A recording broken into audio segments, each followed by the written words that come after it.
The foolish embodied living entity, inept at controlling his senses and mind, is forced to act according to the influence of the modes of material nature, against his desires. He is like a silkworm that uses its own saliva to create a cocoon, and then becomes trapped in it, with no possibility of getting out. The living entity traps himself in a network of his own fruitive activities, and then can find no way to release himself. Thus he is always bewildered, and repeatedly he dies. Not a single living entity can remain unengaged, even for a moment. One must act by his natural tendency, according to the three modes of material nature, because this natural tendency forcibly makes him work in a particular way. The fruitive activities a living being performs, whether pious or impious, are the unseen cause for the fulfillment of his desires. This unseen cause is the root for the living entity's different bodies.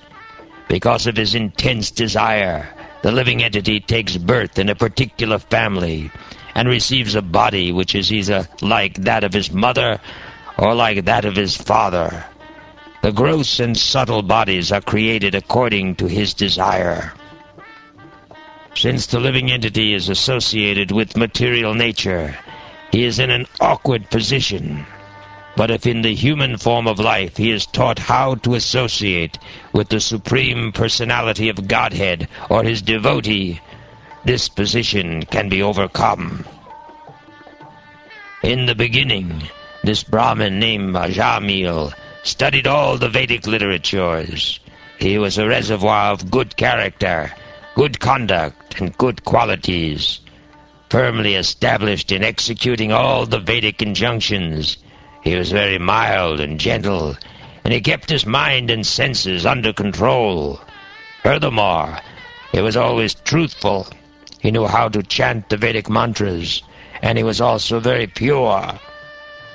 Ajamil was very respectful to his spiritual master, the fire god, guests, and the elderly members of his household.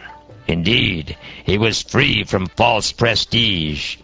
He was upright, benevolent to all living entities, and well-behaved.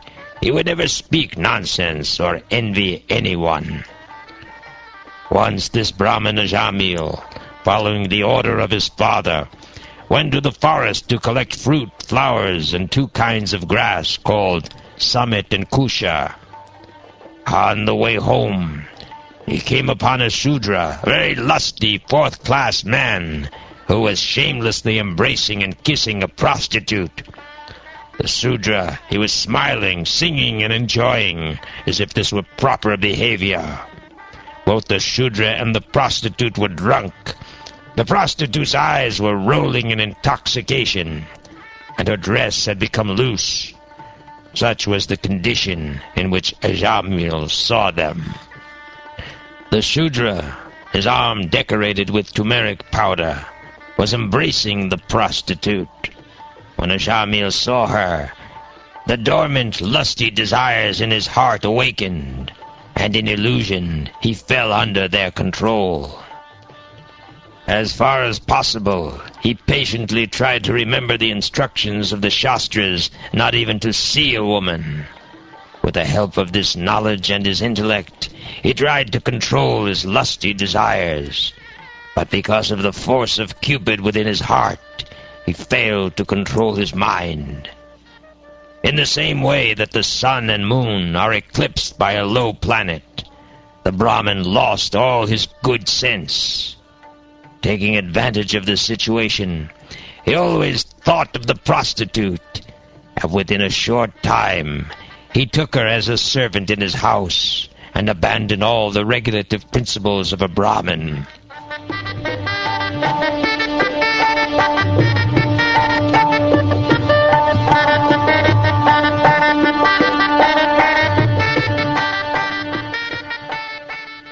Thus Ajamil began spending whatever money he had inherited from his father to satisfy the prostitute with various material presentations, so that she would remain pleased with him. He gave up all his Brahminical activities to satisfy the prostitute. Because his intelligence was pierced by the lustful glance of the prostitute, the victimized Brahmin Ajamil engaged in sinful acts in her association. He even gave up the company of his very beautiful young wife, who came from a very respectable Brahmin family.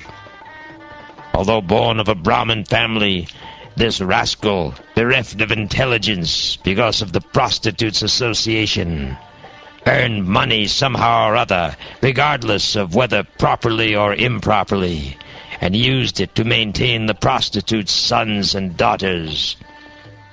This Brahmin irresponsibly spent his long lifetime transgressing all the rules and regulations of the Holy Scriptures, living extravagantly and eating food prepared by a prostitute.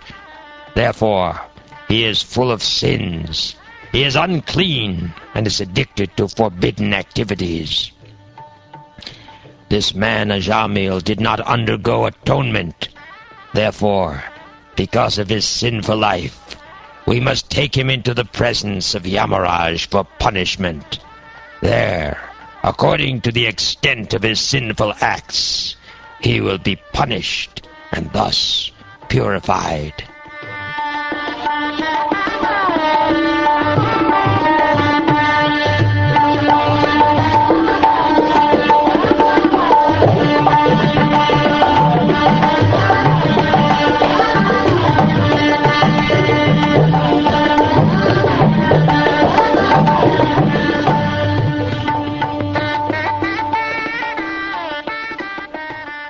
Thus ends the first chapter of the 6th canto of the Shrimad Bhagavatam, entitled The History of the Life of Ajamil.